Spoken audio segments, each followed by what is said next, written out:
தமிழக வெற்றிக் கழகத்தின் பாதை மிகவும் சிறப்பாக செயல்படுத்தப்பட்டு வருகிறது. குறிப்பாக திமுகவிற்கு கலக்கத்தை ஏற்படுத்தியுள்ளது.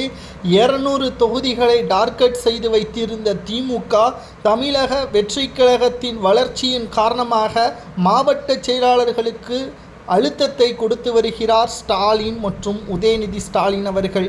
ஆனால் நிச்சயமாக இந்த முறை இரண்டாவதாக திமுக அரியணை ஏறாது. இதுவரை ஏறியது கிடையாது. இரண்டாவது முறை இந்த முறை ஸ்டாலின் அவர்களது தலைமையில் நிச்சயமாக இரண்டாவது முறை அரியணையை கைப்பற்றுவோம் என்று நினைத்து கொண்டிருக்கின்ற ஸ்டாலின் அவர்களுக்கும் திமுகவினர்களுக்கும் மிகப்பெரிய ஒரு மரண அடியாக விஜய் அவர்களது செயல்பாடுகள் தொடர்ச்சியாக நடந்து கொண்டுதான் இருக்கிறது.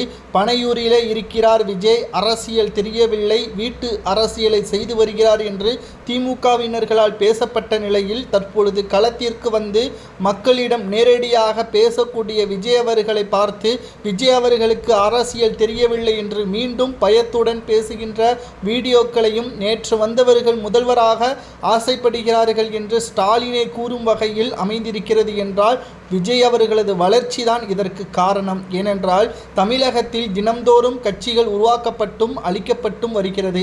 அதை பற்றியெல்லாம் ஸ்டாலின் அவர்கள் பேசாமல் விஜய் அவர்களை பற்றி மட்டும் பேசுவதற்கு காரணம் என்ன? பயம்தான். ஏனென்றால் நன்மை செய்தால் திமுகவிற்கு மீண்டும் ஓட்டுக்களை செலுத்துவார்கள். தீமை செய்ததன் காரணமாகவும் சொன்ன வாக்குறுதிகளை நிறைவேற்றாத காரணமாகவும் திமுகவினர்களுக்கு இந்த முறை வாய்ப்புகள் மறுக்கப்படும். அரசியலின் எதிரி திமுக தான் என்பதை ஆணித்தரமாக விஜய் அவர்கள் பதிவு செய்துவிட்டார். 2011 முதல் 2021 வரை நடைபெற்ற சட்டமன்ற தேர்தலில் தோல்வியுற்ற திமுக கடைசியாக ஒரு முறை வாய்ப்பு வழங்கப்பட்டது தான் 2021 சட்டமன்ற தேர்தல்.